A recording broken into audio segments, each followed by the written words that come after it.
ዙም ናቸው። ሰላም ጤና ይስጥልኝ ዶክተር እንደምን አሉ? ጤና ይስጥልኝ አቶ አይቸው እንዲሁም ተመልካቾቻችን አድማጮቻችን። እኛ ደህና ነን ዶክተር እንደምን አለ? እንግዲህ አንተ እያልኩ ነው የምናወራው እዚህ ይፈቀድልኝ?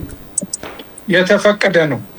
እሺ እንዴት ነህ? ባለፈው ማውርተን ነበር ዛሬም ተገናኝተናል። ያው ኢትዮጵያ አልመጣሁም እንጂ በዚህ እየተገናኘን ነው። አዎ እንግዲህ እስከምትመጣ ድረስ እንቀጥላለን። ጥሩ መልካም ዶክተር እንዴት ነው? አዲስ ነገር አለ ወይ? በተለይ አሁን ከኢትዮጵያ ጋር ያለው ግንኙነት እንዴት ነው? በምን አይነት መንገድ እየተካሄደ ነው? ምን ስራስ እየሰራችሁ ነው? እስኪ ለማህበረሰባችን ለህዝቡ አስተዋውቅልን። ሌሎች ብዙ ጥያቄዎችም ይኖሩኛል። በዚህ እንጀምር መጀመሪያ። አዎ እንግዲህ በሁለቱ ሀገሮች መካከል ያለው ግንኙነት በከፍተኛ ደረጃ እየሄደ ነው ያለው። ግንኙነቱም ከወዳጅነት አልፎ በአጋርነት ደረጃ ነው ያለው።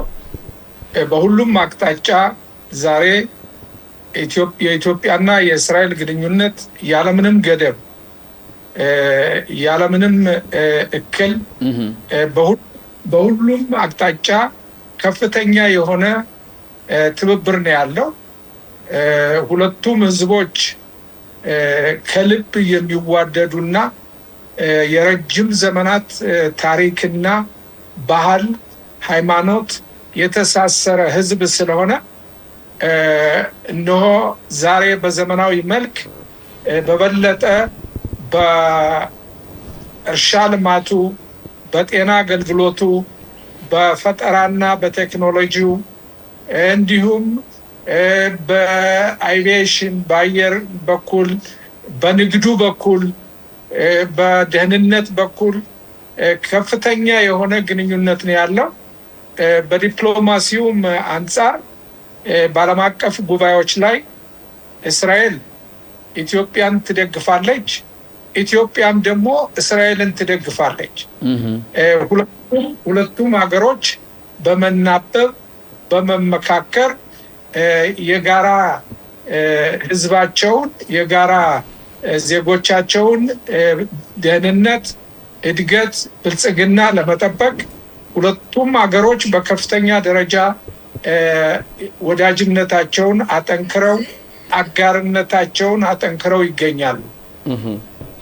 እንዳው በእውነት እንደተናገርከው ነው። እዚህ ላይ በተለይ በሕክምናው ዘርፍ እኛም ሰሞኑን አንድ ነርስ እስራኤል ይስሐቅ የሚባል ነርስ በበጎ አድራጎት ተነስቶ ዶክተሮችን ኢትዮጵያ ድረስ ይዞ በመሄድ ከፍተኛ የበጎ አድራጎት ስራ የተሰራበት ነው። እንግዲህ ለ13 ዓመት ያህል ይህን የበጎ አድራጎት ስራ እያከናወነ ይገኛል። የብዙ ሰዎችን ህይወት ታድጓል። የብዙ ዶክተሮችም ነርሶችም ከኢትዮጵያ ወደዚህ የመጡ ሕክምና ሙያ ተምረው ያላቸው ነው ያልተማሩ ማለት ሳይሆን አንዳንድ አዳዲስ ነገሮችን ተምረው አጥንተው ተመልሰው ሄደው ህዝባቸውን በማገልገል ያለበት ይሄ የሚያሳየው በሁለቱም ሀገራት ያለው ጥሩ ግንኙነት ነውና በእንደዚህ አይነት ዘርፍም ሌሎችም ብዙዎችም አሉ በእንደዚህ ገብተው የሚያገለግሉና እውነት ለማለት ያህል ነው ይሄ የተናገርከው ነገር በእውነት እስራኤል ለኢትዮጵያ በምታደርገው ከፍተኛ አስተዋጽኦ በእውነት ያለ ነው። ይሄም ከልጆቿ ከሷ አብራክ ተወልደው ወደዚህ ሀገር ከመጣ ነው እና ሊበረታታ የሚገባ ጉዳይ ነው ምለው።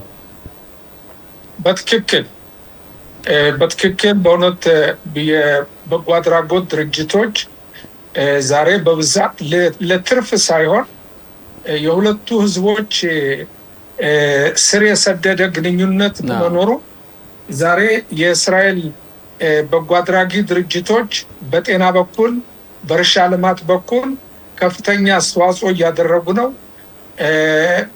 የህፃናትን ልብ ቀዶ ጥገና በማዳን የአይን ቀዶ ጥገና በማድረግ ኦፕሬሽን ኢትዮጵያ የተባለው ሀጼል ልቦ ሸላይሌድ የተባለው ድርጅት ሆሎን የሚገኘው የጆይንት ድርጅት በጤና አገልግሎትና በእርሻ ልማት በኩል በ2025 የጆይንት ድርጅት 8,000 አነስተኛ ገበሬዎችን የእስራኤልን ቴክኖሎጂ በማምጣት እና በማስተማር በመረዳዳት 8,000 ገበሬዎች ራሳቸውን ችለው ለሌሎችም እንዲተርፉ ትልቅ ተቋም መሆን ችለዋል። አነስተኛ የነበሩ በአሁን በዚህ በ2026 11,000 ገበሬዎች ደርሰዋል እስካሁን ድረስ።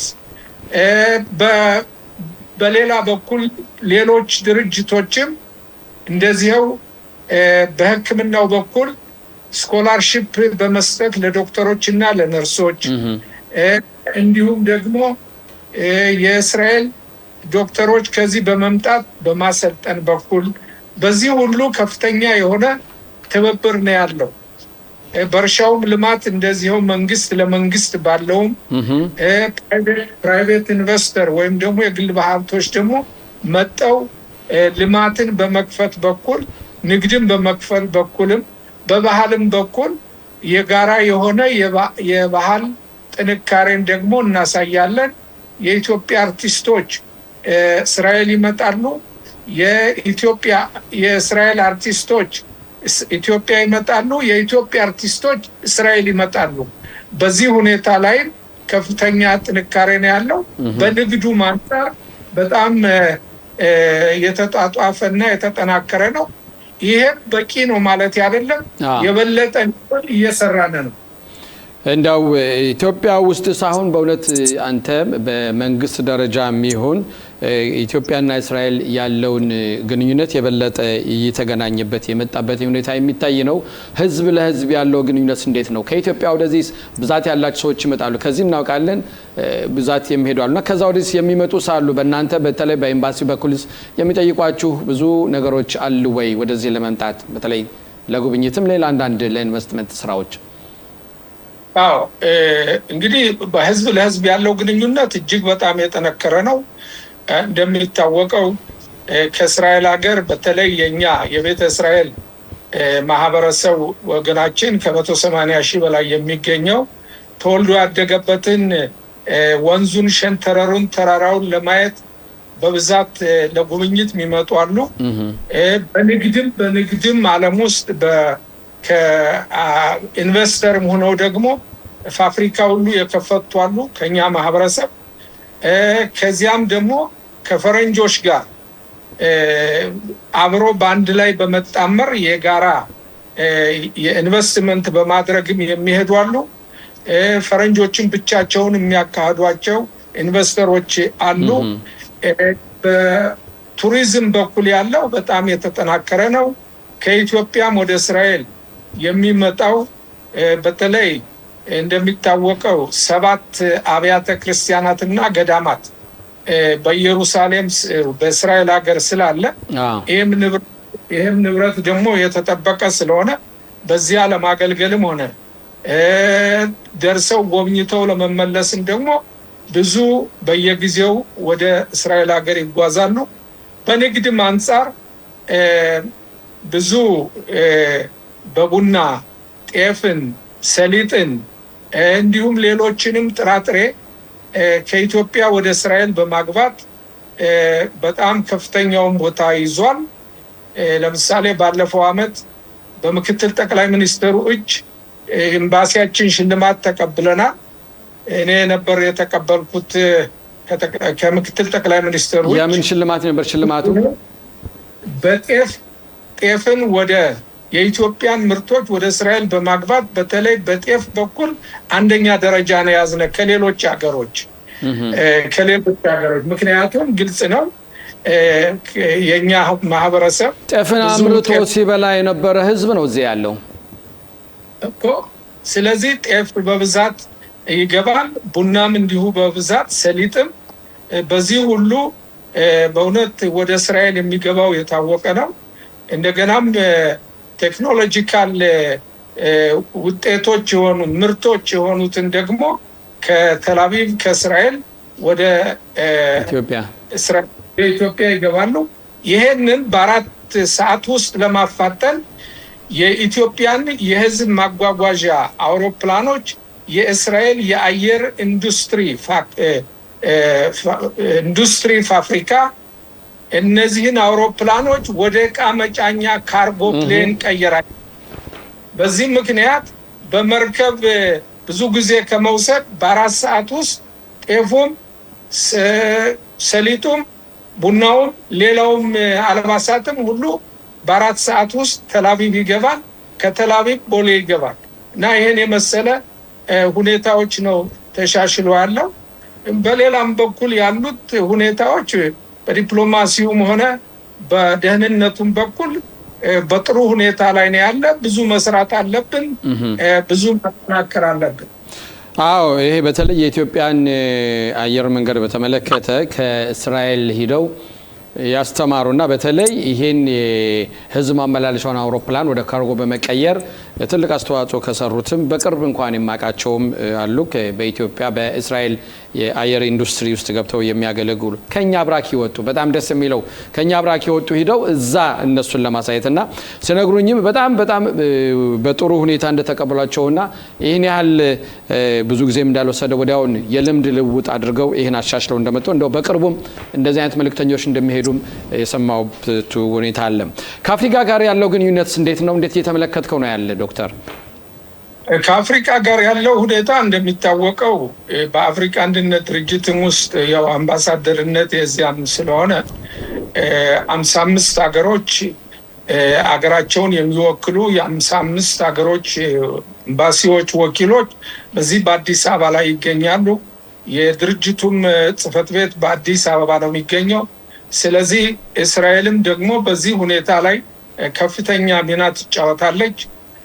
ምክንያቱም ምንም እንኳን በአንዳንድ ሀገሮች ላይ ኤምባሲ ቢኖረንም በሁሉ የአፍሪካ ሀገሮች ላይ ኤምባሲ የለንም። ስለዚህ ስራውን በብዛት የምንሰራው እዚህ በምናገኛቸው ኤምባሲዎች በኩል ብዙ ስራዎችን እንሰራለን። ለምሳሌ የኛ ኤምባሲ ይሄ የአዲስ አበባ ኤምባሲ የኮንስላር አገልግሎት ለሶማሌላንድ እና ለደቡብ ሱዳን ማንኛውንም የኤምባሲ አገልግሎት እንሰጣለን። በተጨማሪ በኢትዮጵያም ከምንሰጠው ማለት ነው። ሰዎች ከደቡብ ሱዳንም ሆነ ከሶማሌላንድም ሆነ ወደ እስራኤል መምጣት የሚፈልጉ ወይም ለጉብኝትም ሆነ ለስራ ጉዳይ እዚህ ነው ማንኛውንም ቪዛውንም አገልግሎቱን የሚያገኙት። ሌሎችም ሀገሮች ጋራ ግንኙነት አለን በልማቱም በኩል እንዲሁም ደግሞ በዲፕሎማሲውም ደረጃ ድምጽ በመስጠት በኩል አስፈላጊውን ትብብር እናደርጋለን። የሚወዱን ወዳጆቻችን እንዳሉ ሁሉ የማይወዱንም አሉ። እነሱስ ለማቅረብ የሚሰራ ስራ አለ ዶክተር? አዎ በጣም ከፍተኛ ጥረት ነው የምናደርገው። አንዱ የዲፕሎማሲው መንገድ ምንድን ነው? አንተ ተቃወመኝ ወይም ተቃዋሚ ነው አይወደኝም ብለን ወደ ኋላ የምትልበት መንገድ አሰራሩ ያንን ሰው ደጋፊ እንዲሆን በተቻለ መጠን ጥረት ነው የምታደርገው እንጂ ተቃወመ አታኮርፈውም። እና በዚህ ሁኔታ ላይ ዛሬ ከ55 የአፍሪካ አገሮች 43ቱ ከእስራኤል ጋር ዲፕሎማሲ ግንኙነት ያላቸው ናቸው። ከ55ቱ ውስጥ እንግዲህ ከ55 ውስጥ 44 ከፍተኛ ቁጥር ነው። ከሶማሌላንድ ጋር 44 ሀገሮች። ስለዚህ ብዙሃኑ ከእስራኤል ጋር ነው። ብዙሃኑ እስራኤልን የሚደግፍ ነው። በዚህ ምክንያት ተቃዋሚዎች በእስራኤል ላይ ውሳኔ በአፍሪካ አንድነት ድርጅት ለማሳለፍ ጥረት ቢያደርጉ አልተሳካላቸውም። ምክንያቱም ወዳጅ ሀገሮች ድምፁን በድምፅ በመጣል ሳይሳካላቸው ነው ያለው። ይሄን ይመስላል። ከነዚህ 44 ሀገሮች ጋር የሁለትዮሽ ግንኙነት አለ፣ የብዙሃን ግንኙነትም አለ በየዘርፉ። በእውነት ነው። በዚህ ዙሪያ እንደ ምሳሌ አድርገን እንኳን ብንጠቅስ እንኳን ባለፈው የሚብጻ አንተቤ ወይም የአንተቤን ዘመቻ ምክንያት በማድረግ ኡጋንዳ ውስጥ ለሌፍተናንት ኮሎኔል ዮኒ ናታንያሁ እንኳን የመታሰቢያ ሐውልት ያው ከቀድሞው የአየር መንገድ የኡጋንዳ አየር መንገድ ውስጥ ይሄን ታስቦ ሐውልት ተሰርቷል። ይሄ የሚያሳየው እንግዲህ እስራኤል በሁለቱ ሀገራትና እስራኤል ከአፍሪካ ጋር ያላት ግንኙነት የበለጠ የተጠናከረ እየመጣ መሆኑ በእውነት አንዱ ማመስከሪያ ማለት ይቻላል ዶክተር። በጣም እየተጠናከረ ነው ያለ። በእውነቱ ዛሬ ከአውሮፓ ይበልጥ የእስራኤል የዲፕሎማሲ ግንኙነት እየተጠናከረ የሚገኘው በአፍሪካና በደቡብ አሜሪካ ነው። በኤስያም አንድ ሀገሮች አሉ። በተለይ ግን በአፍሪካ አህጉርና በደቡብ አሜሪካ አህጉር ከፍተኛ የሆነ የዲፕሎማሲ እድገት እየታየ ነው የሚገኘው ለእስራኤል። እሺ፣ እናመሰግናለን ዶክተር። አንዳንድ ጥያቄ ቀር ያለኝ አሁን ባለፈው ጊዜ በአንድ ጋዜጣ ውስጥ ቃለ መጠይቅ ተደርጎ ነበር። ጋዜጣ ፕላስ ነው ምንድን ነው የሚባለው በኢንተርኔት እንትን እያለ የሚወጣ ጋዜጣ ላይ እዛ ላይ ባደረከው ቃለ ምልልስ አንድ ጥያቄ ጠይቀው ነው አንተ ያልከው ነገር አለ። እስራኤል ኢትዮጵያ የራሷ የሆነ የባህር ድንበር እንዲኖራት እስራኤል ትደግፋለች ብለህ የተናገርክበት ሁኔታ አለ። ይህ ለመጀመሪያ ጊዜ ነው ማለት ይቻላል እና ምን ያህል እውነት ነው ይህን ብለሃል? እንዴትስ ልትል ቻልክ? ምንስ የዚህ መረጃ አለህ ወይ? አዎ በትክክል ብያለሁ። ይሄ በነበረው የቃለ መጠየቅ የሰጠሁት ቃል ነው። በትክክል ያልኩት ነገር ነው። ምክንያቱም ባልኩት ነገር ደግሞ እጅግ የምኮራበት አባባል ነው። ለምን የእስራኤልን መመሪያ የእስራኤልን ፖሊሲ ነው የተናገርኩት፣ የግሌ አይደለም። እንደሚታወቀው ኢትዮጵያ ዛሬ በማደግ ላይ ከፍተኛ ፈጣን እድገት በማሳየት ላይ ያለች ሀገር ናት። በኢኮኖሚ በኩል እጅግ በጣም የሚገርም ነው። ባለፈው ወር የውጭ ጉዳይ ሚኒስቴር ባቀናበረው የአምባሳደሮች ጉብኝት የተለያዩ የኢንዱስትሪያል ፓርክ እና የመሰረተ ልማት ቦታዎችን ጎብኝተናል። በጣም የሚገርም ነው። ዛሬ በኢትዮጵያ ውስጥ ቢያንስ ከ35 ያላነሱ ሜጋ ፕሮጀክትስ ዋና ታላላቅ ፕሮጀክቶች በሀገሪቱ ላይ የልማት ጉዞ እየተደረገ ነው። ከወርቅ ፋብሪካ አንስቶ እስከ የአየር ጣቢያ ቢሾፍቶ የሚገነባው የጋዙ ሌሎች ሁሉ የማዳበሪያው የተለያዩ ፋብሪካዎች እየተከፈቱ ነው። ኢትዮጵያ እስከ 10 ዓመት ውስጥ ባለው ጊዜ የአፍሪካ ታላቅ የኢኮኖሚ መሪ ትሆናለች ብዬ አምናለሁ። ምክንያቱም ተይዘው ያሉት ፕሮጀክቶች እጅግ በጣም ብዙ ነው። ታዲያ ይሄን ምርት ወደ ውጩ ዓለም ለማስወጣት ይሄንን ሁኔታ ለማድረግና ኢኮኖሚዋን ለማዳበር ሉዓላዊነቷን ለመጠበቅ የኢትዮጵያ መንግስት አሁን የባህር በር ለማግኘት የሚያደርገው በሰላማዊ መልክና በዲፕሎማሲ መልክ የሚያደርገው ጥረት በእስራኤል በኩል እጅግ ተቀባይነት ያለውና እስራኤልም የኢትዮጵያን መንግስት ጥረት በሰላማዊ መልክና በዲፕሎማሲ የሚያደርገውን ጥረት ሙሉ በሙሉ ትደግፋለች። ይሄን የምትደግፍ መሆኑን አረጋግጬ ተናግሬያለሁ። ይሄም እስራኤል መንግስት ፖሊሲ ነው፣ መመሪያው።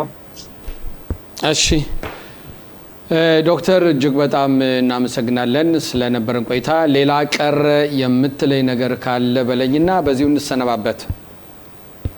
እንግዲህ ቀደም ብዬ እንደጠቀስኩት ኢትዮጵያ በአሁኑ ደረጃ እጅግ በጣም በማደግ ላይ ያለች ሀገር ናት። የእስራኤልም ደግሞ የስታርታፕ ኔሽን የኢኖቬሽን እና የቴክኖሎጂ ሞዴል ወደዚህ ወደ ኢትዮጵያ በመምጣት ዛሬ በእርሻው በኩል በጤናው በኩል በፈጠራው በኩል ወጣቶችን ከግሎባላይዝ ማርኬቲንግ ወይም ደግሞ በዓለም አቀፍ ገበያ ላይ ተሳትፎ እንዲኖራቸው ለማድረግ የዲጂታል ሲስተሙ የሚካሄደው የማክሮ ኢኮኖሚክ ፖሊሲው የሚካሄደው እጅግ በጣም ለኢንቨስትመንት አመች ስለሆነ ስለዚህ ማንኛውም እስራኤል ኢንቨስት ለማድረግ የሚፈልግ ወደ ኢትዮጵያ መጥቶ ኢንቨስት ማድረግ ይችላል ብዬ አምናለሁ። እሺ ዶክተር፣ የሚቀጥለው ቃለ መጠይቃችን አንተ ጋር ያው ከቢሮ ካጠገብ ቁጭ ብዬ እንዲሆን እመኛለሁ። እግዚአብሔር ይስጥልን ስለነበረን ቆይታ። እኛ በራችን ክፍት ነው። ደግሞ ልዩ የኢትዮጵያን ቡና ነው የምናቀርብላችሁ። እሺ እንመጣለን ዶክተር። እግዚአብሔር ይስጥልኝ። በጣም ነው የምናመሰግነው። ኑርልን ዶክተር።